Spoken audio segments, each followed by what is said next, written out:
Jangan nih, ngeri. Oke, Bismillahirrahmanirrahim. Assalamualaikum warahmatullahi wabarakatuh. Waalaikumsalam warahmatullahi wabarakatuh. Ya, jumpa lagi dengan saya Ahmad Jamal Syarsidik di Cari Talks. Ini seri kelima ya, jadi udah ada 4 seri sebelumnya, 4 acara webinar sebelumnya. Nah, di acara yang keempat ini kita ditemani dengan seorang CEO dari salah satu digital agency yang inilah terbaik lah ya se-Indonesia, insya Allah. Amin. Namanya Mas Ray Rizaldi. Oke, selamat datang Mas Ray. Halo, selamat datang. Assalamualaikum semuanya. Ya, ini Selamat saya siang, Pak Ade. siang Mas Ray. Sebelumnya saya mau sedikit kenalin dulu ya, apa namanya perusahaannya Pak Ray ini ya. Ada namanya Gids Indonesia. Gids Indonesia ini digital agency yang udah 12 tahun ya Pak ya di Indonesia. 13 tahun. 13 tahun ya, sekarang 13 tahun. Dan sudah memiliki 100 lebih klien di seluruh Indonesia. Aplikasinya juga jumlah downloadnya luar biasa ya, sampai belasan juta gitu ya. Kemudian juga merupakan Google Partner untuk Google Cloud Platform dan Google Certified Agency untuk Android di Indonesia.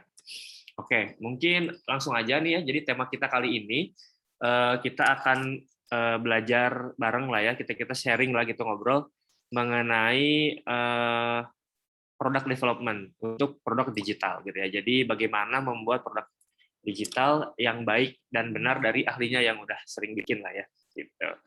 Oke, mungkin waktu dan tempat saya persilakan Mas Ray untuk sharing dulu. Nanti setelah itu mungkin kita ada tanya jawab ya sama peserta yang hadir hari ini. Mangga, saya persilakan Mas Ray. Siap. Thank you, Pak Ade. Atau Mas Ade ya. Ini sebenarnya Pak Ade ini kakak kelas saya nih. Jadi terima kasih sudah diundang ke acara hari ini, Cari Talks ya, STT Ya. Cipasung. Jadi thank you banget sudah diundang dan mungkin senang juga ya tadi diinfokan awalnya kemarin diinfokan pakai StreamYard tapi katanya ada feedback dari teman-teman mahasiswanya ya biar lebih interaktif lagi. Jadi senang nih kalau bisa Bisa interaktif langsung langsung. katanya. Bisa langsung Kalau ngobrol. di StreamYard iya, interaksinya agak kurang karena pas nanya itu Pakai ada chat. delay kan ya. Ya pakai chat, ada delay, jadi ada nunggu dulu. Kalau Nah, ya semoga lebih lancar. oke. Jadi berharap nanti habis ini jadi banyak yang nanya atau banyak interaksi ya. Oke. Mungkin saya izin share screen ya, teman-teman. Mangga. Bisa. Sip. Oke, udah kelihatan ya? Siap, udah muncul. Oke. Bismillahirrahmanirrahim. Assalamualaikum warahmatullahi wabarakatuh.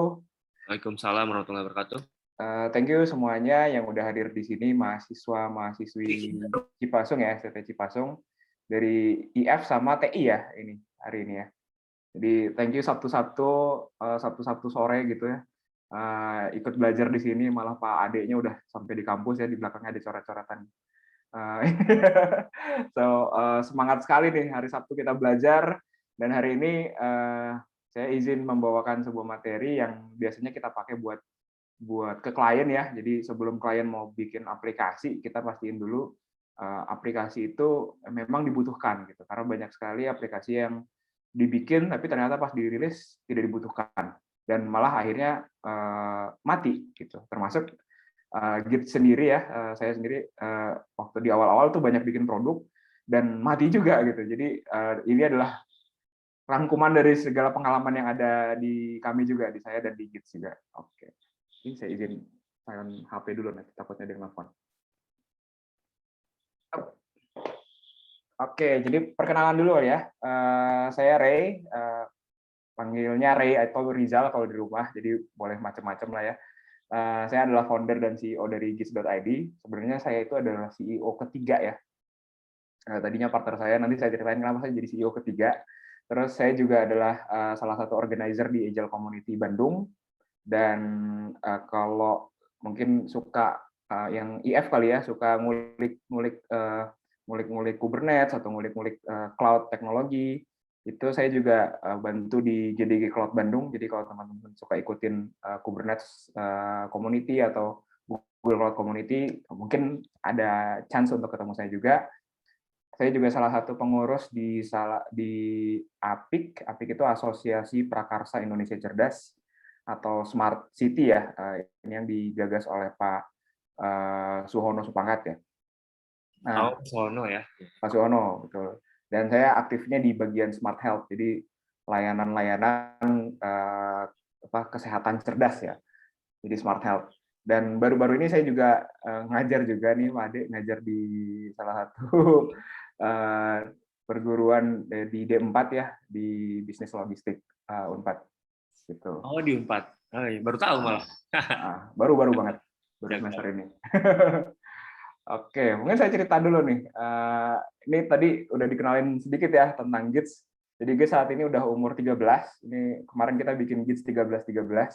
Kalau Shopee punya 12-12, kita punya GITS 13-13. Gitu. Karena kita umur 13 dan akhirnya di tanggal 13 September di bulan lalu ya. Itu. Jadi kenapa sih kita waktu itu mulai? Jadi kita nih, ini foundernya, foto-foto yang ada di sini ini foto foundernya. Saya mungkin bisa ditebak yang mana ya, dulu rambutnya kribo gitu. Kemarin juga masih kribo pas pandemi ya, jadi gondrongan sedikit karena bukan malas ya, takut gitu ya ke barbershop. Kalau Pak Ade mungkin barbershopnya udah nggak perlu barbershop gitu.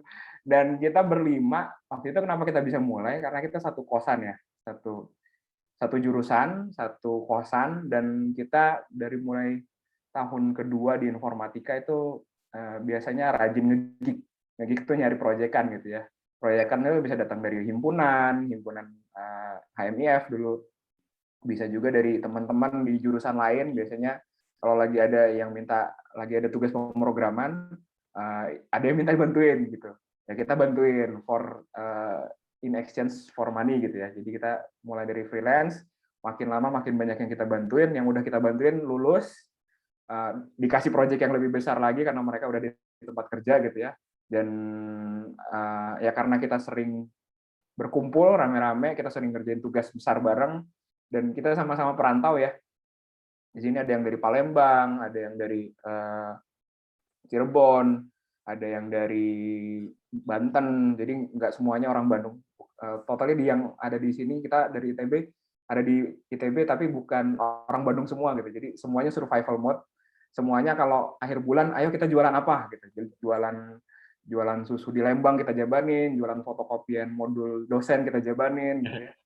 Gitu. Jadi kita memang survival mode dulu. Jadi dan akhirnya karena survival mode bareng, kita akhirnya jadilah bentuknya GITS. Tapi kita bikin waktu itu namanya C19 ya, C19 House. Jadi alamat kosan ya? Alamat kosan ya, betul.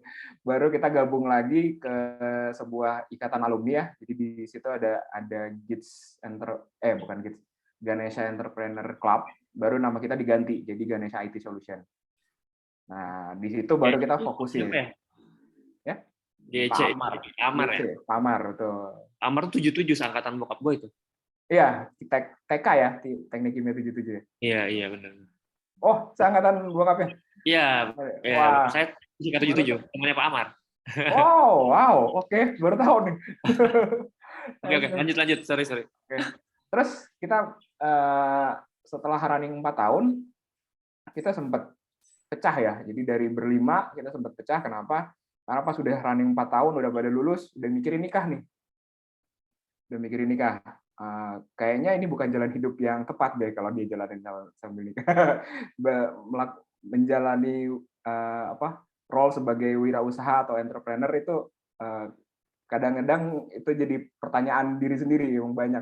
Kok nggak kaya-kaya ya? Kata orang jadi entrepreneur tuh kaya, tapi kok nggak kaya-kaya gitu ya dibanding sama teman-teman kerja. Kalau di angkatan saya banyak yang habis lulus kerja di Microsoft, habis lulus kerja di Samsung, yang gajinya langsung belasan juta atau bahkan puluhan juta ya, ada ya. Gitu. Jadi akhirnya kita coba mencari tahu lagi kenapa GITS harus eksis, why gitu. Waktu itu saya bersisa dengan partner saya, CEO yang kedua ya, jadi Ibnu namanya. Kita mikir kenapa kita harus eksis, Bun? Kenapa kita harus eksis nih? Karena dan waktu itu kita milih, kita harus memilih satu jalan, kita harus memilih satu teknologi yang belum banyak dikuasain orang. Dan waktu itu kita pilih mobile teknologi. Dan waktu itu tahun 2011 ya, 2011. Jadi mobile teknologi belum secanggih iPhone sekarang atau Android Xiaomi sekarang ya. Itu. Jadi waktu itu paling canggih itu masih Sony Ericsson yang bisa buat main apa? Tenis ya. Ada yang masih ingat ya? Jadi HP paling canggih itu kita bikin Sony Ericsson. Tapi waktu itu ya udah kita coba bikin di Nokia, di Java 2ME, terus ada di BlackBerry, kita bikin di BlackBerry 2000 berapa tuh ya? Walaupun 2007 itu launching iPhone ya, tapi di Indonesia 2011 pun belum rame gitu ya. Jadi ya udah kita coba, ya udah kita fokus ke mobile. Dan kita fokus ke mobile.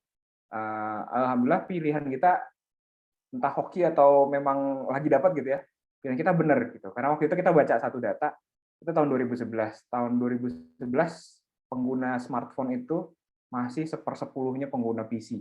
Jadi kalau kita bikin di situ, usernya cuma sedikit banget lah. Tuh. Tapi karena usernya cuma sedikit, ketika ada satu aplikasi yang masuk gitu dan atas nama ada tulisannya by developer Indonesia gitu ya, by Gids Indonesia, itu banyak banget yang download. Jadi waktu user pertama kita bikin aplikasi jadwal sholat sebenarnya, jadwal sholat, dan karena nggak banyak ya dan nggak banyak developer Indonesia di situ, akhirnya banyak teman-teman kita yang di Singapura, di Jepang tiba-tiba, wah ini lo yang bikin Ray. Nah baru jadi bola salju tuh di situ. Jadi banyak yang download, jadi banyak yang kenal, dan akhirnya sesuai dengan prediksi 2014 smartphone booming. Nah kita dapat orderan pertama yang besar. Jadi waktu itu kita dapat MindTalk ya. MindTalk itu kalau teman-teman masih ingat Kaskus ya, kaskus.com salah satu forum terbesar di Indonesia waktu itu, dengan 11-12 jutaan user ya waktu itu. 12 jutaan user. FJB Kaskus. Itu sebelum ada Tokopedia sama Bukalapak atau Shopee sekarang. Dulu orang transaksinya di FJB Kaskus. Itu jutaan orang tuh. Nah, MindTalk ini adalah perusahaan yang anak perusahaannya Kaskus gitu ya. Jadi mereka dibuat sama foundernya Kaskus untuk jadi next sosial medianya Indonesia. Jadi kita bikin di MindTalk. Alhamdulillah MindTalk juga cuma bertahan berapa tahun ya? 2016 dia shutdown. Jadi itu segitu kejamnya dunia digital ya. Jadi kita bikin di 2014, di 2016, 2017 dia shutdown. Jadi habis 3 tahun dia dimatiin produknya. Terus karena waktu itu ada kantornya MindTalk itu ada di Sleepy atau dikenal juga Sleepycon Valley ya, jadi banyak startup di situ. Kita bisa kenalan nih sama teman-teman di situ. Akhirnya kita bantuin tiket.com karena tetangganya MindTalk, kita bantuin pegi-pegi.com tetangganya tiket.com, kita bantuin banyak hal yang banyak startup yang ada di sekitar situ. Nah itu baru kita jadi nemu, oh why kita adalah apa nih. Waktu kita ngerjain tiket.com kita berasa benar-benar kita ngelihat before tiket.com yang kita bantuin develop, orang tuh ngantri di stasiun, orang tuh ngantri di loket kalau mau beli tiket pesawat. Dan pas apps itu dirilis, kita ngeliat langsung bahwa antriannya jadi nggak sebanyak itu gitu. Kita jadi gampang banget. Dan berasanya kenapa? Karena dulu saya pacaran ya, saya LDR, dan pasti tiap mungkin 2 bulan sekali ya, tergantung kocek. Jadi 2 bulan sekali pasti beli tiket kereta buat ketemu sama pacar saya gitu, yang jadi istri saya sekarang. Dan itu berasa. Jadi sebelum tiket.com ada, saya tuh ngantri di loket kereta atau ngantri buat beli tiket ya. Pas ada tiket.com udah gampang banget. Udah nggak usah ini, tinggal datang aja ke stasiun pas mau beli gitu. Kalau dulu kan ngantri 3 hari sebelum berangkat tuh udah harus punya tiket gitu ya. Jadi itu berasa banget pentingnya sebuah teknologi, pentingnya sebuah aplikasi, dan pentingnya digitalisasi dalam sebuah industri ya. Dan waktu itu kita baru ngerasain di tiket.com gitu kan. Jadi pas itu, oh, oke, ini why kita nih, ini kenapa kita Gids harus eksis. Gitu. Nah, kalau lihat sekarang, ini udah jauh berbeda ya. Di 2014, sekarang semuanya udah serba apps. Bahkan Indonesia itu pengguna top 5 ya, atau top 4 malah, pengguna internet terbesar di dunia. Gitu. Pengguna internet terbesar di dunia. Dan bahkan kemarin salah satu platform bisa klaim, platform yang warna hijau ya, marketplace yang warna hijau, dia klaim bahwa ekonomi Indonesia 2,5%-nya itu memutar di platformnya dia. Gitu. Jadi segitu pentingnya digital di sini sekarang. Jadi buat teman-teman yang sekarang lagi kuliah IF, TI juga sama ya, teknik industri juga nanti kelihatan pentingnya. Product manager ntar. Jadi product manager. Segitu pentingnya digital, dan ini yang bikin akhirnya kita berdua tetap lanjutin Gates, dan alhamdulillah kita dari 2011 walaupun ditinggalin co-founder kita berkurang, terus sekarang tambah banyak ya, tahun tambah banyak. Sekarang kita total yang full time itu 102 orang, kalau sama yang non full time itu ada 130-an karyawan di Gates. Jadi alhamdulillah karena digitalnya terus bertumbuh di Indonesia, kita juga ikut bertumbuh bersama klien-klien kita gitu, bersama customer-customer yang kita bantu. Nah ini salah satu salah satu suasana kerja di kantor kita ya. Ini sebelum pandemi sih, setelah pandemi kita nggak ada yang di kantor lagi, kita tutup semua. Dan WFH ya. WFH semua, kantornya kita tutup, kita meja-meja kursi kita kirim ke rumah-rumah karyawan. Jadi dari situ kita sampai sekarang masih WFH terus. Nah terus ini beberapa klien yang udah kita bantu mostly sekarang kita bantu, dari awalnya kita bantu banyak startup, kita juga jadi tahu nih, dan yang kita bantuin juga nggak semuanya berhasil, ada yang kita bantuin mati juga. Dan dari yang mati justru kita belajar banyak ya, jadi dia mati kenapa, customer-nya kurang diiniin, dia mati kenapa, karena ada satu konsep yang dia kurang kuat dan seterusnya. Gitu. Jadi dari sekian banyak portofolio, alhamdulillah kita jadi belajar banyak ya di bagaimana ngembangin sebuah produk digital, bahkan untuk perusahaan-perusahaan yang udah mature kayak perusahaan multinasional gitu ya. Jadi kita juga banyak belajar dari mereka. Nah sebelum saya masuk gimana cara ngembangin produk digital, mungkin saya mau cerita dulu nih. Ini kelihatan nggak ya fotonya? Ini foto papa saya. Ini saya yang moto ya, jadi nggak kelihatan sayanya di mana. Ini foto papa saya. Ini mobil pick up ya, mobil pick up. Jadi papa saya ini sebenarnya seorang pegawai negeri ya, PNS. Tapi sebenarnya dia pengen tuh jadi entrepreneur, pengen jadi pengusaha. Cuma nggak tahu nih bintangnya belum sejajar apa emang gimana ya, udah berapa kali gagal gitu ya, udah berapa kali gagal. Jadi pertama dia dulu waktu masih saya kecil dia dagang ayamnya mati semua. Terus waktu saya udah bangun Gates, dia sempat, yang saya tahu ya, saya sempat bantuin juga, dia bikin bengkel sama partnernya kena tipu dan akhirnya rugi besar. Itu yang harusnya jadi duit mungkin buat anak-anaknya, kesel kali ya, harusnya jadi buat makan anak-anaknya, jadi kita terkatung-katung dulu gitu ya. Terus terakhir dia sempat buka material, ini juga modalnya besar, dapat pemodal, waktu itu dapat investor, tapi mati juga. Nah ini matinya nanti saya ceritain kenapa. Tapi pas dia mati, si bisnisnya ya, si bisnis material ini semuanya disita, dan saya lihat ini bapak saya mungkin fase terendahnya ya, sampai banyak hal yang sebagai keluarga kita jadi terjun. Tapi semua mobil disita, dan mobil pickup ini adalah mobil yang terakhir yang saya selamatin, jadi yang saya bayarin cicilannya yang harusnya udah ditagih. Mobil jadi banyak mobil yang disita, dan mobil ini yang saya berhasil lunasin lah ya, gitu. Dan akhirnya mobil ini yang dimodifikasi sama dia nih selama 2 tahun terakhir. Jadi dibikin jadi food truck yang jadinya seperti ini. Tapi sama, ya, jadi yang mau saya ceritain ini, ketika dia bikin food trucknya 2 tahun. Bikin food trucknya 2 tahun dan jadinya seperti ini. Sebenarnya keren. Walaupun kelihatannya kayak masih ini ya, tapi ini fiturnya banyak banget. Ini ada fitur keran airnya segala macam gitu. Nah, apa yang terjadi di sini? Ini yang mau saya bilang. Jadi ini banyak terjadi kalau saya tanya sama beberapa entrepreneur lain gitu ya.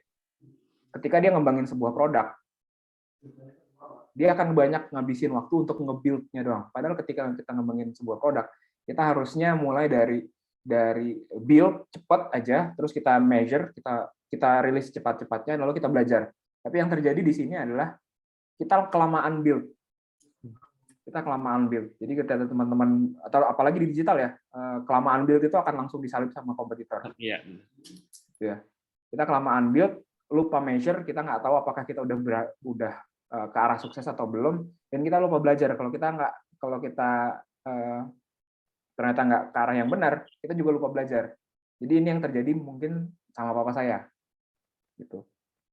Kelihatan waktu dia bikin material, 2 tahun kita cuma bikin ininya doang, bikin bolak-balik bikin tempat orang belinya. Kalau di material tuh biasanya ada tukang jaganya ya, yang ya, jadi setahun pertama cuma modifikasi itu, katanya biar bagus, biar customer nanti nyaman nongkrong di sini.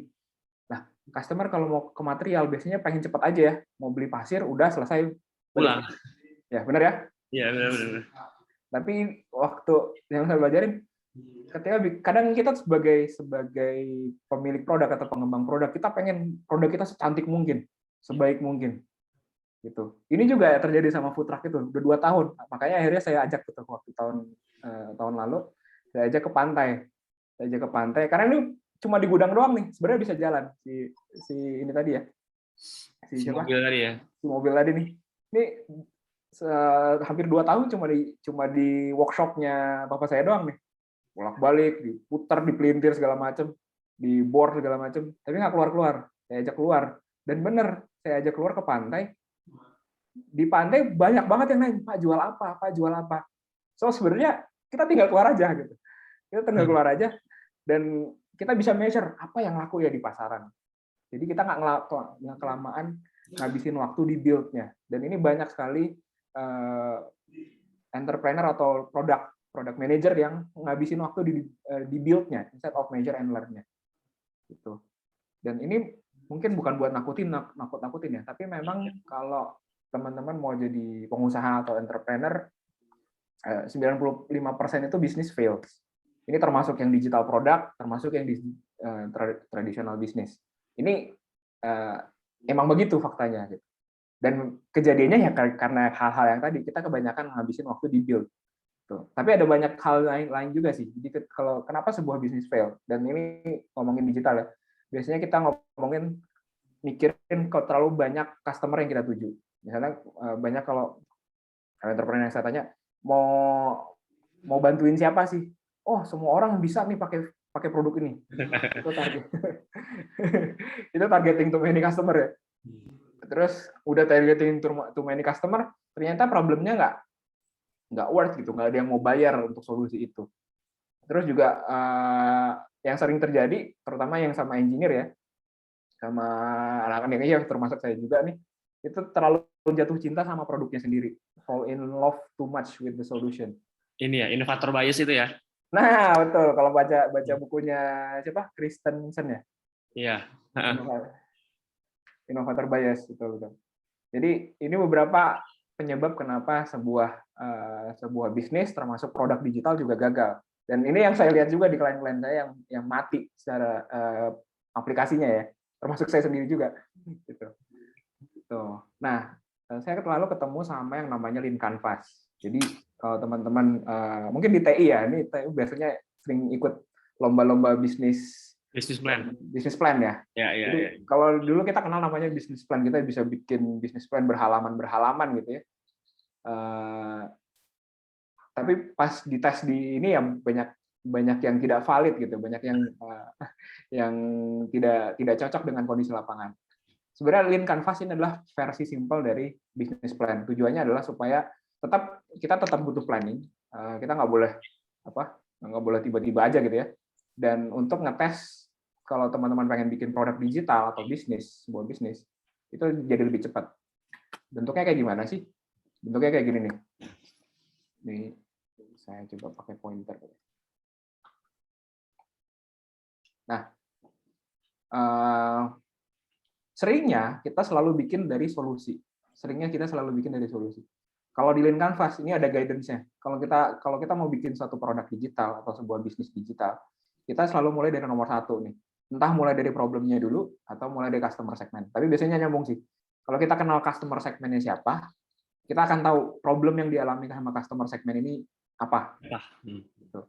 Jadi ini dulu didalemin, kalau perlu lama-lamain di sini, banyakin ngobrol, wawancara segala macam. Ini namanya kalau wawancara itu primary marketing research ya, primary marketing research. Jadi kita lamain dulu di sini sampai fokus, bener nggak ini orang yang mau kita bantu. Jadi pastiin ini adalah orang-orang yang mau kita bantu dan problemnya ini worth it buat dibantu. Lagi-lagi tadi salah satu penyebabnya adalah problem not worth to solve ya, yang bikin sebuah produk mati. Jadi customer segmennya dulu dipastiin problemnya, baru kita abis ini apa ya yang nyambung, pesan apa yang bakal kena gitu sama customer itu. Baru kita ngomongin solusi. Baru kita ngomongin. Seringnya kita mungkin karena diajarin dari kampus, coba teman-teman bikin ini di kampus. Lalu kita langsung bikin solusi. Tapi kalau yang benernya, yang urutan yang baiknya, sebenarnya kita mulai dari customer dulu, kenali customer-nya siapa, problemnya mereka apa, karena masing-masing customer itu punya problem yang beda. Bahkan untuk solusi yang kita anggap sama, problemnya biasanya beda. Gitu. Baru kita ngomongin value proposition, baru yang lainnya. Gitu. Saya ngomongin 1, 2, 3 dulu aja ya. Yang lain-lain mungkin belakangan. Gitu. Terus kalau kita ngomongin unique value proposition, nah ini biasanya di bahasa iklannya apa nih? Biar dalam satu kali ngomong kita kena apa ya, si customer segmen ini problemnya kena. Gitu. Ini contohnya gini deh. Saya ambil dari bisnis yang simpel dulu ya. Kita mapping lean canvas di bisnis yang simpel. Misalnya ini kopi kenangan ya, kopi tinggal kenangan ini ya. Kopi tinggal kenangan. Kira-kira Starbucks keliling. Nah, ini bisa interaktif kan ya? Sambil saya tanya deh. Kira-kira di sini nomor satunya apa? Customer segmennya siapa? Nah, bentar, ini berarti paling kalau mau nanti yang mau jawab angkat tangan ya, raise hand, nanti saya unmute. Boleh. Jadi interaktif ya. Coba nih, ada yang ini nggak? Tadi pertanyaannya apa? Nomor satunya apa gitu ya? Berarti ya, customer segmennya apa? Ya, ada yang mau jawab? Silakan angkat tangan. Jadi malu-malu nih. Jadi malu-malu nih kan.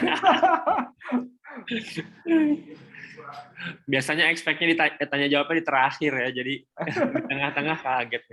Expect-nya nanya ya, bukan ditanya. Nanya bukan ditanya. Ayo, ada yang mau jawab? Ada yang bisa jawab? Customer siapa nih? Kalau Starling siapa nih? Tukang kopi yang keliling kayak gini.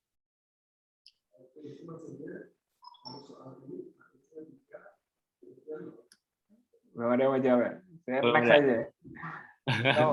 Customer biasanya driver atau buruh ya. Biasanya Starling ini ngumpulnya di mana? Ngumpulnya di proyek-proyek rumah atau proyek-proyek gedung atau di tempat-tempat ngumpulnya driver taksi gitu. Benar ya? So, ya, target marketnya ini dia. Terus problemnya jelas. Driver atau buruh ini biasanya lagi haus nyari tempat istirahat dan dia ngumpulnya di sini. Jadi solusinya juga simpel ya. Value propositionnya yang dekat, yang murah gitu. Kalau dia harus ke mana? Ke warung dulu beli kopi, bikin, nah itu jauh dan ya sama murahnya mungkin sama ya. Bahkan mungkin sebenarnya lebih murah di warung. Lebih murah di warung daripada di Starling ini. So itu target market problemnya sama value proposition-nya. Nah, solusinya ya udah, solusinya jelas, revenue-nya juga jelas, cost-nya juga jelas. Nah, kalau kita ngomongin digital atau startup digital ya, kita ada 3 nih kata kuncinya. Kalau kata Steve Blank ini adalah salah satu bapak startup dunia kali ya, Pak Ade. Dia bilang startup itu apa sih? Startup itu adalah organisasi yang sedang mencari sebuah bisnis model yang bisa diulang dan scalable. Jadi, nah, kalau masuk ke 3 kategori ini, dia masih mencari nggak si Starling ini? Udah enggak ya biasanya, karena udah jelas, udah jelas, solusinya udah jelas, revenue-nya udah jelas, cost-nya udah jelas. Dia repeatable, yes. Scalable nggak? Scalable nggak? Belum tentu ya. Enggak, karena nambah orang yang dia layanin, dia harus nambah muatan di sepedanya, nambah muatan di sepedanya, nambah air di termosnya mungkin harus bawa 2, artinya dia nggak scalable. Nah, sekarang caranya gimana untuk membuat ini scalable? Jadi kuncinya digital itu adalah sebenarnya scalable-nya gitu, scalability-nya. Jadi gimana caranya bikin ini scalable? Kalau di yang sekarang rame, ya ini kopi kenangan beneran ya. Walaupun ini belum scalable banget, satu toko paling bisa berapa sih? Iya. Toko paling bisa berapa? Nah, coba kita ini ya, coba kita analisa di Lean Canvas-nya ya. Lean Canvas. Si customer segmennya kira-kira beda sama yang tadi ya, pekerja kantoran. Terus biasanya si kopi kenangannya ada di mall-mall nih. Jadi si customer segmennya biasanya mall visitor. Problemnya biasanya orang-orang yang dikejar ini penyuka kopi ya. Penyuka kopi, suka ke Starbucks, tapi lama-lama Starbucks ini boros juga, mahal. Jadi kopi edik tapi dia boros gitu. Jadi problem yang di-solve ini sama kopi kenangan. Jadi beda ya, kelihatan kan? Kalau ke Starbucks bisa 40.000, ke kopi kenangan misalnya 18.000 kan. 18.000 ya. Sepertiganya gitu. Right. So, terus mungkin problem yang lain yang bisa di-solve adalah dia jalan-jalan di mall haus tapi malas nongkrong. Kalau di Starbucks kan biasanya nongkrong ya. Kalau makanya kopi kenangan biasanya counternya cuma simple, cuma buat ngambil kopi doang. Gitu. Atau ini ya biasanya buat kopi tapi supaya IG nggak sepi aja gitu. Mungkin problemnya itu. Nah, unique value proposition-nya apa? Ya kopi ala Starbucks gitu ya. Kalau tadi ada Starling, ini kopi ala Starbucks gitu. Dan harganya cuma setengahnya atau bahkan sepertiganya. Itu value proposition pertama. Nah, nama kopi sesuai dengan kadar kegalauan ya kalau kopi kenangan. Ada ya kopi mantan, ada kopi apa gitu ya. Jadi itu unik juga ya. Itu unik juga. Nah, unique value proposition-nya gitu ya yang ditawarin. Oh, dia cuma nawarin kopi frappuccino ya sama kayak Starbucks lagi, nggak ada pembedanya dia sama Starbucks. Cuma harga doang tadi ya, cuma harga doang. Dan kalau cuma harga, nanti akan ada yang counter dia dengan harga lebih murah. Yakin. Jadi dia harus bikin satu yang lebih unik lagi ya, dibikin nama kopinya sesuai dengan kadar kegalauan. Pun begitu, ada banyak kompetitor yang akhirnya ngikutin kopi kenangan dengan nama-nama yang lebih galau juga, kopi cinta, kopi mantan segala macam, ya, janji jiwa dan lain-lain. Janji jiwa. Solusinya, kalau kita biasanya mulai dari sebuah solusi. Kalau ketika ya misalnya papa saya tadi, saya pengen bikin food truck, udah mulainya dari solusi, nggak dipikirin mau jual apa ke siapa, problem apa yang mau di-solve kan. Jadi 2 tahun bolak-balik aja di solusi, bikin food truck yang gimana? Oh, ada TV-nya, ada karaoke-nya, ini siapa sih yang mau di-solve gitu kan? Iya. Jadi akhirnya bikin solusi yang nggak ada orang yang butuh ya? Yes, akhirnya jadi yang dia doang yang butuh, jadi bayangannya dia doang solusinya. Dan terlalu jatuh cinta sama solusinya. Gitu. Dan solusinya buat kopi kenangan, dia juga integrasi sama ojol kan. Jadi dia supaya lebih scalable lagi, dia harus ada di Grab dan mungkin dia berusaha untuk setiap kali orang buka aplikasi GrabFood atau GoFood gitu ya, dia ada di atas gitu. Nah, ini solusi yang dia terapin supaya salesnya lebih scalable lagi. Dan lain-lainnya, channelsnya dan lain-lain nanti kita bisa belajar di belakang. Itu ya. Key metrics-nya jumlah cukup terjual. Nah, ada lagi nih sebuah startup. Nah, ini yang lebih teknologi lagi nih. Mungkin Pak Ade juga kenal, Warung Pintar. Warung Pintar, oh iya. Warung Pintar. Ini juga katanya teknologi ya, digital startup juga. Gitu. Walaupun sebenarnya produknya agak konvensional, warung. Ya, warung. Jadi konsepnya apa nih? Kalau konsepnya kalau kita lihat di mapping Lean Canvas tadi, coba kita mapping di Lean Canvas ya. Nah, ini customer segmennya berarti adalah driver ojol. Bisa dilihat ya, tadi depannya yang parkir siapa? Gitu. Driver Gojek. Driver Gojek semua kan. Tuh. Terus mungkin juga buruh kasar yang tadinya ke Starling, tapi karena dekat dari warung, bisa juga ke situ. Tapi main customer adalah driver ojol. Nah, problemnya driver ojol apa sih? Sambil nunggu orderan, dia butuh tempat istirahat, butuh tempat ngecas HP. Gitu kan. Jadi problemnya itu, butuh tempat istirahat, yang bisa ngopi juga, yang bisa ngecas HP. Nah, baru kita ngomongin unique value proposition-nya apa. Jadi mungkin teman-teman nggak kena nih unique value proposition-nya kena ke message-nya teman-teman atau ke iklannya, karena teman-teman bukan customer segment-nya dia. Ya. Jadi kalau mungkin teman-teman ada yang ngojek gitu ya, ada atau yang nge-Grab gitu ya, ngambil Grab, mungkin kena, ada iklan-iklan yang masuk di pesan-pesannya Grab, kalau kepanasan mampir aja ke warung pintar, gitu. Bisa ngecas dan bisa ngadem, ada kipasnya juga, gitu. Sambil nunggu orderan yang murah meriah gitu kan. Dan ya solusinya itu warung biasa aja gitu ya, warung nongkrong yang adem, ada kipasnya, ada chargernya, ada tempat nyoloknya. Nah ini lean canvas-nya. Yang lain-lainnya channels-nya ya dia ada di pinggir jalan dan mungkin dia ada di sentral pangkalan ojol. Jadi kalau tanya ke foundernya, karena foundernya ini adalah ex Gojek juga ya, ex Gojek, ex Grab juga, dan dia tahu nih tempat berdasarkan map-nya, oh yang di sini yang harusnya ada warung, oh di sini ada warungnya, di sini ada warungnya. Gitu. Jadi itu channels-nya dia. Revenue stream-nya ya dari dagangan seperti biasa, cost structure-nya ya dari modal apa beli barang dagangannya sama gaji karyawan juga. Oke, so kebayang ya kita kalau bikin sebuah bisnis atau bisnis digital selalu mulai dari nomor satu dulu, customer segmennya apa, siapa yang mau kita bantu dan problem apa yang mau kita bantuin. Baru kita ngomongin unique value proposition, baru ngomongin solusi.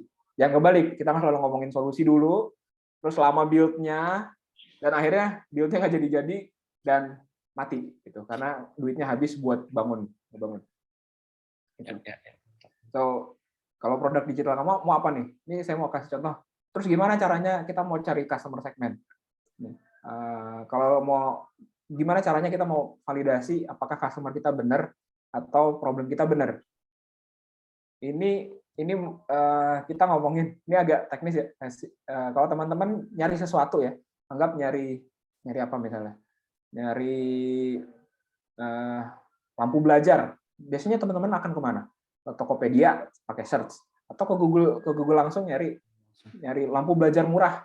Apa? Akan keluar tuh banyak sekali orang yang jualan di situ. Nah itu cara ngecek customer-nya sama problemnya apa. Jadi dan semua masalah itu bisa di googling dan bisa langsung cari kompetitornya siapa. Dan langsung lihat aja kalau udah lihat kompetitor bisa langsung lihat stylenya kompetitor tuh gimana, stylenya si A gimana, stylenya si B gimana. Dan ini murah tanpa teman-teman harus bikin usahanya duluan. Tuh. Bisa mulai dengan 50.000 bikin ads gitu ya. Ini contohnya misalnya kita mau ini Gits baru-baru ini kita bikin training cloud. Kita mau ngetes dulu, ada nggak ya yang butuh training cloud gitu. Ada nggak yang butuh kita training cloud? Ya udah pasang dulu aja, pasang 50.000. Ada yang nyangkut gitu. Ada yang nyangkut 3, ya nggak apa-apa. Berarti ada yang nyangkut, kita bisa bikin training cloud. Tadinya kita nggak tahu apakah ada yang butuh atau enggak. Kalau kita bikin duluan, kita udah ngeset, kita udah manggil pembicara, udah manggil macam-macam, terus udah setup segala macam, terus pas kita rilis nggak ada yang beli, itu juga bahaya kan. Artinya kita tadi mulai solution dulu. Nah, kalau kita pakai kayak gini, kita tinggal ngetes aja bikin iklannya dulu, terus ngetes, ada yang nyangkut. Dan untungnya produk ini cepat dibikinnya ya. Jadi pas udah ada yang nyangkut, ya udah. Tinggal buat ya. Kita tinggal bilang trennya akan dimulai 2 minggu lagi ya. Gitu. Jadi ini salah satu bentuk validasi problem and customer. Nanti kalau udah, nah ini mungkin kalau misalnya teman-teman akhirnya udah bikin produk ya. Nanti karena diiterasi terus gitu. Tapi ingat juga once produk digital itu cepet banget waktunya dan semua produk itu ada waktunya. Tuh, kita udah lihat apa yang mati baru-baru ini ya. Path gitu ya. Masih ada yang pakai Path ya? Mungkin malah belum sempat pakai ini. Sebelum sempat pakai. Path atau apa ya yang baru-baru ini mati apa ya? Apa ya? Mikir juga. Ada Stoko.com mati. Stoko.com mati. Terus ada Uber Indonesia juga akhirnya mati ya. Terus kalau zaman saya dulu, saya punya Toresto namanya. Toresto mati. Waktu itu kita juga deg-degan, Toresto mati nggak ya? Kayak masih ada peluang gitu. Waktu itu belum ada GoFood ya. Waktu itu belum ada GoFood. Toresto tuh kayak GoFood zaman dulu. Jadi aplikasi buat katalog makan. Waktu itu kita juga udah kerja sama beberapa kurir ya untuk ngirimi makanan. Tapi akhirnya mati juga. Food Panda waktu itu kompetitor kita mati. Jadi kalau kita lihat, oh nggak apa-apa lah kita mati. Food Panda aja mati gitu. Ada Food Panda dari luar ya? Food Panda dari luar gitu. Jadi kalau yang bisnis non digital juga banyak ya. Roti-roti artis tuh pada mati gitu. Jadi roti apa kafe-kafe artis mati. Terus dulu ada Milo Kepal ya, udah nggak rame lagi kan sekarang. Iya. Nokia yang sebesar itu akhirnya bisa mati juga. BlackBerry juga hilang. Matahari Mall udah nggak ada. Iya. Matahari Mall. Terus apa lagi ya? Banyak kayaknya. Taksi juga banyak sih. Taksi Express udah nggak ada yang kenal ya. Oh iya benar, Taksi Express. Betul. Jadi semua produk ada waktunya, dan di sini yang paling penting adalah teman-teman kalau udah berhasil bikin produk, again ya, kita harus build, measure, learn. Secepat itu. Kalau di digital harus secepat itu, dan harus disiplin karena tiap waktu selalu ada kompetitor, selalu ada yang baru ya. Tiba-tiba aja TikTok nge-boom. Kemarin kebetulan Muslim Life bikin TikTok ya. Tahu-tahu satu hari 1 juta view. Kita kaget ya. Satu hari 1 juta view bikin TikTok. Jadi bukan di apa sponsor gitu, bukan berbayar bukan. Bukan. Oh. Gitu. Jadi selalu ada yang baru gitu. Dulu ada YouTube, terus akhirnya YouTube ngikutin kan. Terus kemarin ada apa tuh yang lagi ramai, yang Clubhouse. Iya. Clubhouse. Twitter ikutin kan bikin sekarang, Twitter ngikutin. Terus Twitter juga sempat bikin yang pakai story tuh. Twitter Fleet namanya. Iya benar. Twitter Fleet. Cuma 3 minggu umurnya dan dimatiin, sengaja dimatiin sama Twitter karena dia bilang produknya nggak berhasil. Gitu. Karena pas dia lihat, tadinya mau bikin Fleet supaya solving problem ini, ternyata malah bikin problem yang lain. Gitu. Jadi ikutin Lean Canvas tadi, kejadian juga. Jadi dia tadinya ngiranya jadi ceritanya si Twitter Fleet ini, dia bikin Fleet karena kompetitor ada Instagram story ya, terus di WhatsApp juga ada story, dan di LinkedIn aja ada story sekarang. Dia bikin Twitter story ya, Twitter story supaya banyak user yang masuk ke Twitter. Ternyata nggak banyak user yang masuk ke Twitter, so bikin penuh server aja akhirnya dimatiin. Kira-kira mungkin itu ya buat hari ini. Jadi kesimpulannya mungkin kalau sekarang produk-produk digital makin banyak, makin besar, dan makin dibutuhin. Dan teman-teman sendiri sebagai mahasiswa, kita udah cukup lama ya jadi konsumen. Kita jadi konsumen YouTube terbesar di dunia juga, kalau nggak salah top 3 juga. Dan kita juga salah satu pengirim user terbesar di Facebook, pengirim message terbesar di WhatsApp, segala macam. Kita juga udah harus sadar bahwa Indonesia ini marketnya sangat besar. Tapi gimana caranya supaya market besar ini tidak selalu pakai barang-barang, produk-produk dari luar. Jadi kita juga harus contribute ke produk-produk dalam negeri ya. Gitu. Atau kalau bisa teman-teman bikin produk digital sendiri gitu ya. Itu kontribusi ke produk digital sendiri. Tapi gimana caranya supaya produk digitalnya berhasil? Kenali dulu customer-nya, penggunanya siapa, terus kenali juga problemnya, dan jangan terjebak dengan solusi atau satu solusi karena jatuh cinta sama solusi itu gitu. Jadi selalu customer-nya dikenali dulu, problemnya mereka apa, worth it nggak buat di solve, baru kita ngomongin solusi. Itu step ketiganya. Tuh, mungkin itu dulu ya buat hari ini, kita biar banyak tanya jawab sama Pak Ade. Thank you. Oke, siap. Ya, makasih banyak Mas Ray. Aduh, mantap banget ini.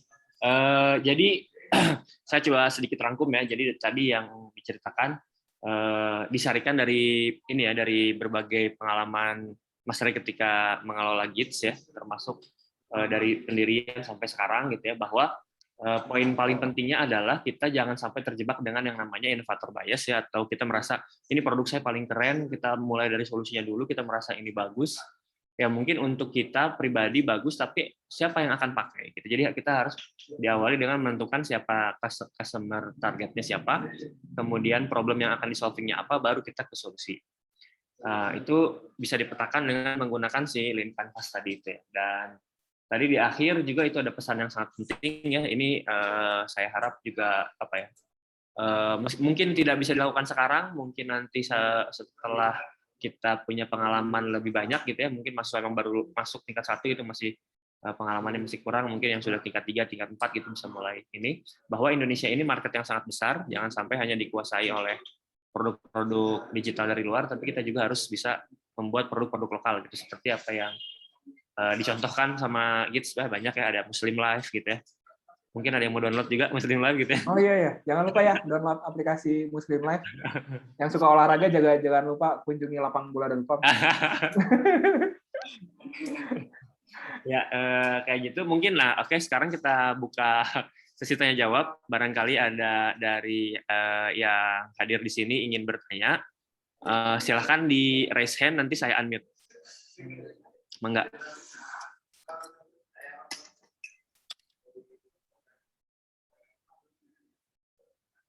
Apa nggak tahu caranya raise hand? Ya, bercanda. Ayo, siapa yang mau bertanya? Kalau belum ada dari ini, saya juga sebenarnya ada yang mau ditanya ini, Mas Rene. Mangga. Boleh, mungkin sambil nunggu teman-teman memproses ya. Jadi saya aja dulu yang nanya nih. Jadi kan tadi itu ya, startup itu kata kuncinya ada 3 ya. Kalau boleh di-share lagi tampilannya, tadi ada yang menarik juga sih. Organisasinya itu temporer ya. Jadi menurut si Steve Blank tadi, temporary organization gitu. Jadi belum organisasi yang apa sih istilahnya, udah pakem gitu ya. English lah gitu ya, yang udah punya pakem.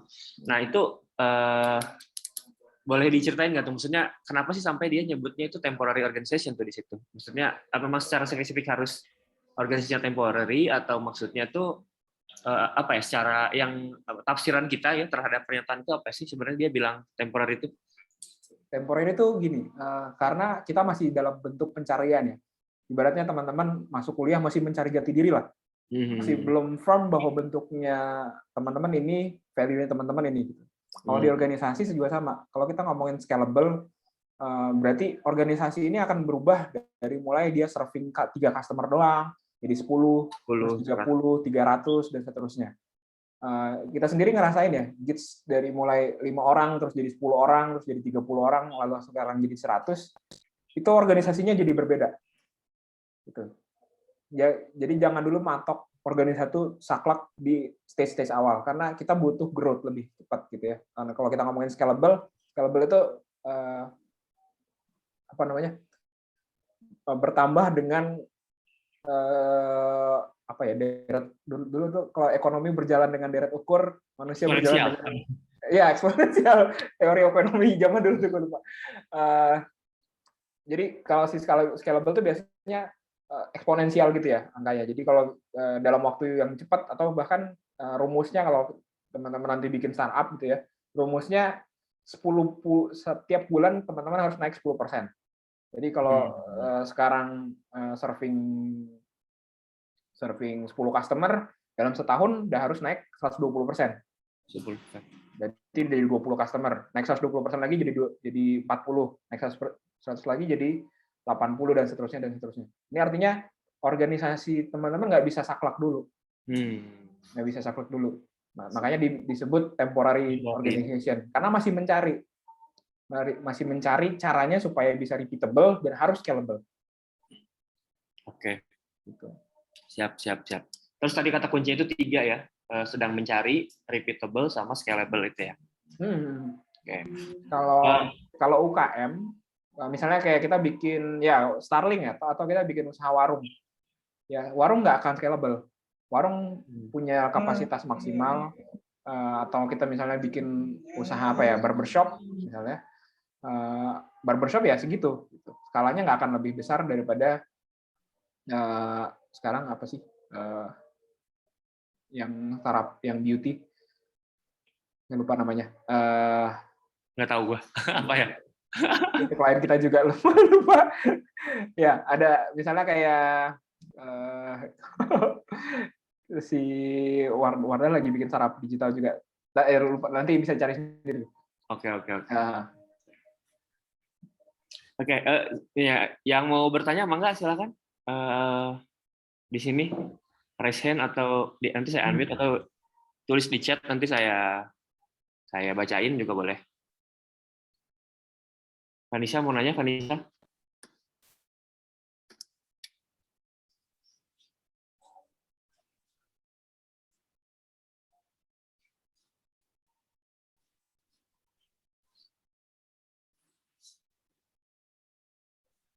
Belum ada nih. Belum ada nih. Belum ada nih. Ya, mungkin apa ya? Pak Ade kan juga bikin startup digital ya, produk digital. Mungkin bisa share juga nih. Ya, ya. Itu juga evolving sih ya. Jadi kita juga si lapang bola itu evolving ya dari apa? Tadinya kita mau men-serve sepak bola amatir ya, yang mau main bola, cari lapangan gitu, kita penyewaan lapangan, kemudian habis itu ya booking lapangan. Utamanya itu tadinya kita mau bikin aplikasinya itu booking lapangan. Kita nyewa lapangan, jadi customer kita adalah orang-orang yang mau olahraga dan tenannya yang sisi lain dari customer-nya adalah pengelola lapangan olahraga. Cuman pada perjalanannya kurang begitu bagus yang itu, dan kita sempat ada satu event apa ya, kayak promo gitu, event promo, kita bikin turnamen. Kita bikin turnamen untuk ngepromoin si aplikasi sebetulnya. Bikin turnamen, nah si aplikasi turnamennya ini karena kita punya bekal dulu pernah kerja sama ya sama teman juga yang tentang statistik, kita kasih gimmick statistik di turnamen itu. Malah si statistiknya ini yang jadi menarik gitu ya. Menarik untuk di level turnamen grassroots pakai statistik, malah kita akhirnya sekarang ikutan kelola apa ya, liga-liga nasional. Cuma memang nggak tahu nih masih bisa masih bisa dikategorikan startup atau enggak si lapang bola ini, karena skalabilitasnya itu agak sulit ya. Jadi nggak ini kalau kita bikin aplikasi sewa lapangan ya Ray, ya kita sekali bikin aplikasi tinggal masalah pengelolaan server, jumlah mau berapa banyak tenan, mau berapa banyak yang pakai juga bisa berkembang sebanyak mungkin. Cuma kalau kita ambil statistik, untuk setiap pertandingan kita harus deploy orang kan. Misalnya ambil data kita masih manual, belum pakai proses dari video langsung ke ambil datanya gitu ya.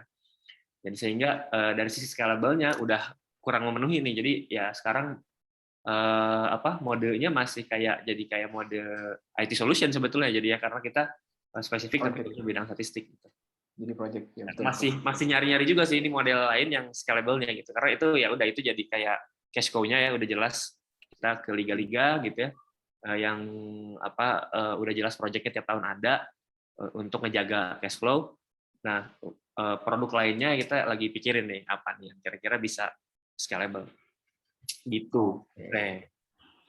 Mantap. Mudah-mudahan ketemu ya jalurnya. Iya, mudah-mudahan ketemu. Tapi berarti di situ kan ada customer-nya udah dapet, problemnya ternyata nggak tepat ya, problem yang di solving ternyata yang lainnya. Iya, betul. Problem yang di solving malah yang lain. Dan kita jadi udah yang orang butuhin aja dulu gitu ya kan, ketika itu. Kita juga nggak terjebak mencoba nggak terjebak di si innovator bias tadi itu. Aplikasi kita keren atau ini nggak gitu juga. Jadi ya udah, orang ternyata butuhnya ini, ya udah geser dulu ke situ. Yap, betul. Itu pivot ya namanya ya. Pivot ya, pivot. Gitu Pak. Kita kan bareng Pak, Muslim Life sama lapang bola. Di Indigo. Oke, yang lain ada yang mau bertanya mungkin atau pertanyaannya juga nggak usah yang terlalu teknis atau gimana cara memotivasi mulai wirausaha atau produk itu, kalau kita mau lihat sekeliling gimana caranya, mungkin kayak gitu-gitu juga bisa ditanyakan. Atau mungkin saya yang nanyain ya, jadi kayak gimana cara kita mencari ide, Ray, sebetulnya. Misalkan, kan tadi pertama kita harus mulai customer segment, kemudian dari situ ke solusinya apa gitu ya, problemnya apa yang mau di-solve. Nah, cara cari masalah ya, bukan cari masalah berantem ya. Cara kita cari masalah itu gimana tuh kira-kira ya? Yang apakah ada tools khususnya, atau ada teknik khususnya, atau ada apalah poin-poin yang perlu dimiliki secara spesifik? Cara nyari masalah. Biasanya cari yang dekat ya, cari yang dekat. Seorang inovator atau mungkin entrepreneur biasanya punya kemampuan observasi, dan itu biasanya tajam juga. Dia bisa lihat satu orang ini kok punya masalah ini ya, terus dia coba wawancara. Tadi dia mulai dari nomor 1 dulu ya, dia coba wawancara customer problem, kenapa ini nggak di-solve. Misalnya dia tahu kok orang ini ngerjain dengan cara kayak gini ya, kalau gua akan ngerjain dengan cara yang kayak gini. Tapi apa yang bikin orang ini ngerjain dengan cara gini? Dia akan wawancara dulu nomor 1, terus ternyata dia ngerjain ini karena ada masalah ini. Nah, dia coba solve itu, baru kita jadi punya ide.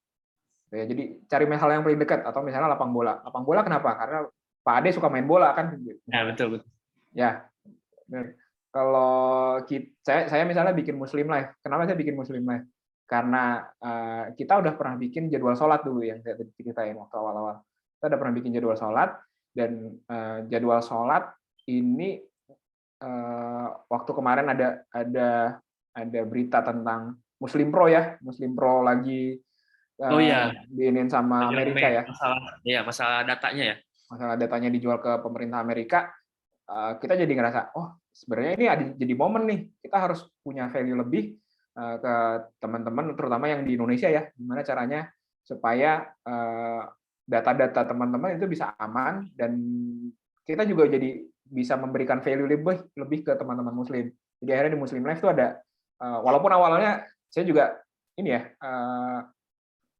banyak diskusinya, jadi awal-awalnya jangan terlalu banyak dulu solusinya. Jadi fokusin dalam satu solusi, tapi one solusinya udah didapat, baru kita ngembangin solusi. Ya contohnya Gojek, mulainya dari surfing tukang ojek dulu. Tapi ketika udah makin banyak yang make, terus ternyata kok ngelihat banyak ya yang make tukang ojek buat beli makanan, baru akhirnya ada GoFood.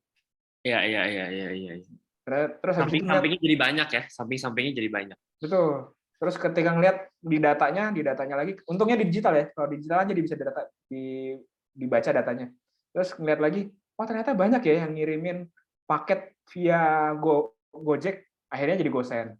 Gitu. Dulu 5 tahun lalu Gojek cuma alat transportasi. Tapi once itu dipakai sama banyak orang dan ternyata ada penggunaan lain, ada problem lain yang di-solving, jadilah sebuah produk baru. Jadi observasinya yang penting, dan biasanya mulai dari teman dekat atau lihat sekeliling apa ini yang worth it, wawancara aja banyak orang, terus pastiin apakah problem itu worth to solve gitu. Jadi cari yang dekat, observasi ya, cari dari yang dekat, terus kemudian dinilai apakah si problem ini worth untuk kita solve atau enggak gitu ya. Betul. Ya. Ya, mungkin sambil nunggu lagi, ada yang masih mau bertanya. Ini waktunya masih ada nih, alhamdulillah. Sedikit lagi kalau mau bertanya. Ini ada yang nanya? Bukan ya, absen ya? Bukan, ini gue minta absen kalau ada yang mau absen. Di chat, gue taruh absen. Kalau ada yang mau sertifikat, silakan isi absen ya. Udah dipindahin ke Zoom nih, biar banyak yang nanya. Iya, ini malah dipindahin ke Zoom malah nggak nanya. Pas di YouTube malah banyak yang nanya di chat.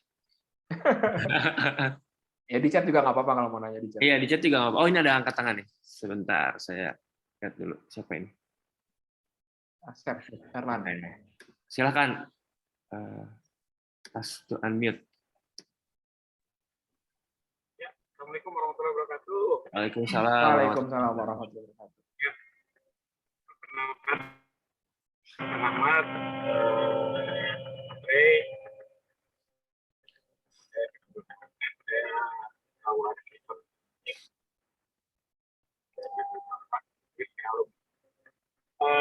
aktivitas saat ini saya ngajar. Kang Asep suaranya putus-putus, punten. Mungkin videonya nggak apa-apa di ini aja biar lebih stabil.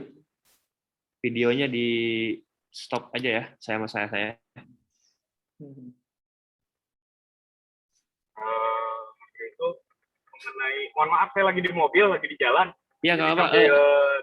Tadi videonya saya matiin, Kang Asep barusan biar lebih lancar. Boleh diulang? Siap. Jadi gini, saya tuh memang saat ini sedang membangun sebuah studio. Jadi studio digital lah ya, karena saya berkecimpung di produk designer UI UX, beberapa customer juga dari luar ya, ada beberapa. Cuman yang saya mau tanyain, tips buat nyari partner. Tips buat cari partner yang baik dan benar itu seperti apa ya? Gitu. Mungkin akan lebih karena sekarang sudah lebih stabil ya untuk startupnya gitu. Nah saya mohon untuk cari buat, karena beberapa kali saya cari partner tuh ada yang cocok namun kinerjanya kurang begitu ya. Karena kalau di startup kalau nggak salah ada hipster, ada hacker dan sebagainya. Mohon tipsnya lah untuk. Oke, siap.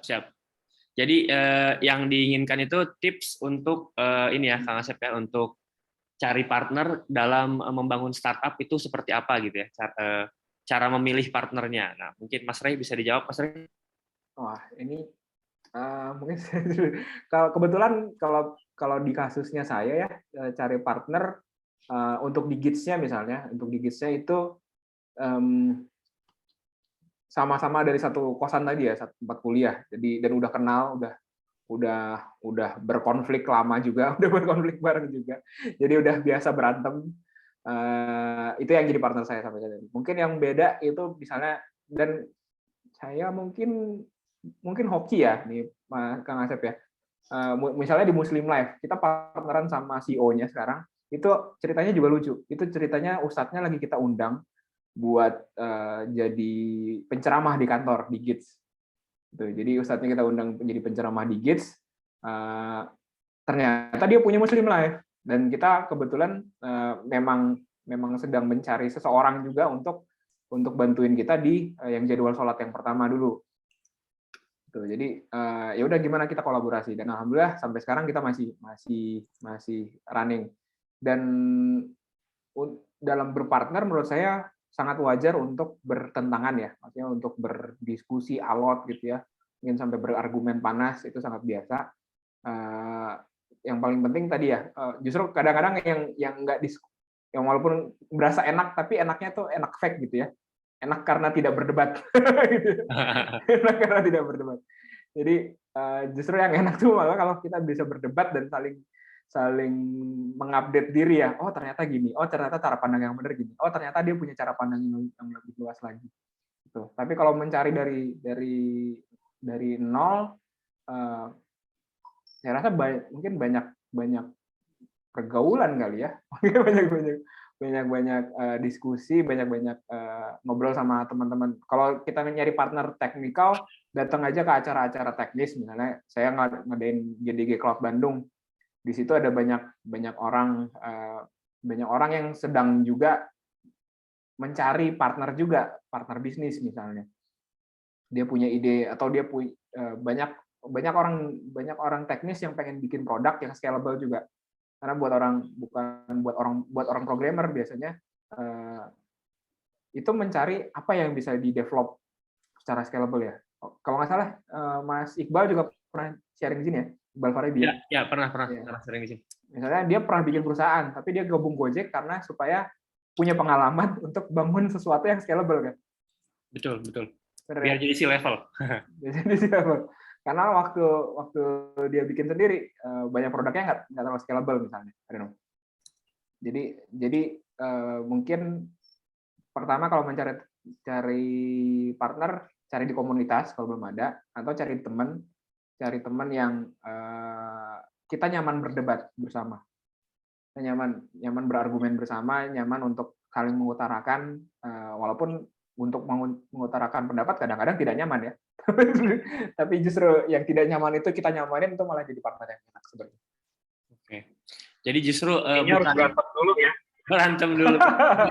Ya, yang habis berantem nggak baper Kang. Jadi habis berantem kita masih tetap. Nah itu kalau habis yang kita nggak ada konflik, jadi nanti justru konfliknya meledak di akhir. Kalau dari pengalaman saya ya, yang diam-diaman itu nanti justru di akhir meledak.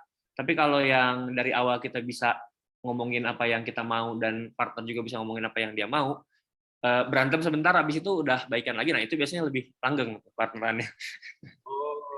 Gitu. Itu saya punya partner tuh pengajar di kampus, tapi sekarang justru dia nggak bisa nolak gitu, dikasih jabatan akhirnya aduh jadinya ini gitu. Oke, terima kasih tipsnya Kang Ahmad. Kang Ray, salam kenal. Salam kenal Kang Asep. Mudah-mudahan ketemu partner yang langgeng ya. Siap. Ya, kadang-kadang partner itu punya prioritas yang berbeda. Iya, kadang-kadang berbeda juga, betul. Dan sebenarnya nggak masalah ya, itu akhirnya kita misalkan jadi berbeda gitu ya, jadi berbeda jalan ya, itu it's okay, it's happen gitu. Ya. Tadi contohnya kan kita juga bubar ya, dari berlima jadi tinggal berdua. Iya, Radipa dulu juga berenam, tinggal berdua ya? Sekarang. Tinggal berdua ya? Ya nggak apa-apa. Oke, yang lain mungkin ada yang mau bertanya lagi? Silakan.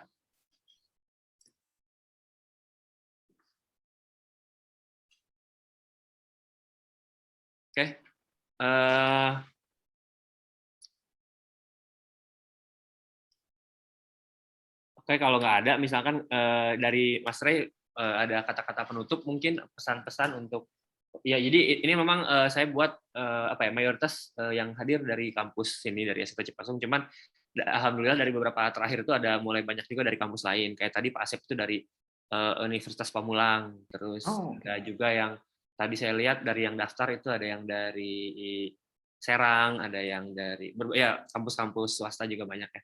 Sebelum-sebelumnya ada yang dari Karawang dan lain-lain. Jadi mulai cukup beragam ini audiensnya, bukan cuma mahasiswa saya doang nih, Mas Ray ini. Mungkin ada pesan-pesan terakhir yang ingin disampaikan ke teman-teman. Mungkin pesan-pesannya jadi ketika kita bikin produk itu kita akan mengalami naik turun ya. Kita akan ngalamin naik turun, kita akan ngalamin mungkin ditinggal partner, mungkin produknya salah idenya, atau mungkin kita udah ketemu customer-nya tapi problemnya nggak work, atau customer problemnya udah fit tapi solusinya malah nggak fit. Makanya jangan jatuh cinta sama ini. Tapi yang paling penting jangan nyerah, karena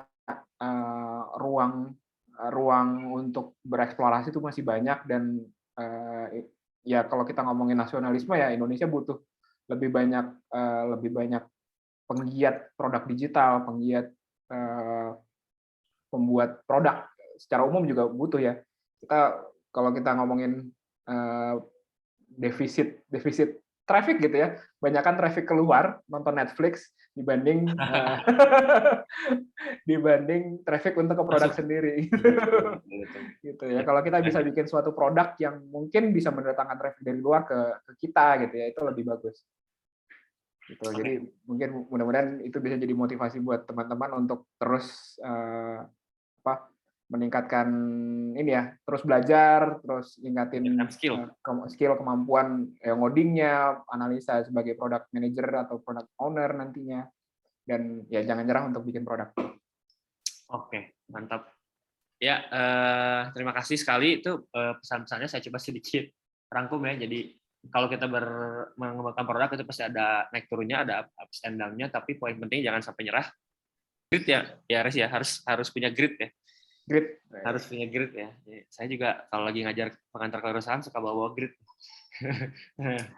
Terus yang kedua poinnya bahwa Indonesia secara umum masih membutuhkan sekali produk-produk digital ya, karena kita masih defisit traffic itu, jadi masih banyak kita menggunakan aplikasi luar daripada aplikasi dalam. Mungkin saya sedikit nambahin sebagai contoh, Cina itu kan memblok ya, jadi memblok berbagai layanan dari luar sehingga akhirnya memunculkan kemandirian ya. Jadi mereka mampu bikin sendiri gitu kan. Ya kan nggak ada Facebook di Cina tapi ada Facebook versi Cina. Nggak ada WhatsApp di Cina tapi ada WeChat yang jauh lebih advance daripada waktu dulu WeChat lebih jelek daripada ya dulunya. Sekarang kan udah bisa bayar apa segala macam. WhatsApp belum gitu kan. Nah ya jadi karena ditutup itu jadi inovasinya berkembang. Nah kita juga meskipun nggak ditutup ya sebetulnya kita punya market yang sangat besar yang apa ya seharusnya dengan sedikit dipercikan nasionalisme itu insya Allah bakal banyak yang pakai lah. Mungkin. Oke, mungkin sesi kita kali ini cukup sampai di sini. Terima kasih banyak Mas Ray atas sharingnya, sudah berkenan sharing di tempat kami. Sama-sama, thank you. Ya, semoga menjadi amal ibadah ya, menjadi amal soleh buat Mas Ray karena berbagi ilmu di sini. Dan semoga teman-teman di sini bisa mengambil manfaat dari sharing barusan. Semoga menjadi inspirasi juga, cerita-cerita dari Mas Ray barusan menjadi inspirasi juga untuk teman-teman yang memang punya minat untuk berwirausaha atau membangun bisnis atau membuat produk digital. Oke, terima kasih semuanya atas perhatiannya. Kita tutup acara ini dengan membaca Alhamdulillahirabbil alamin.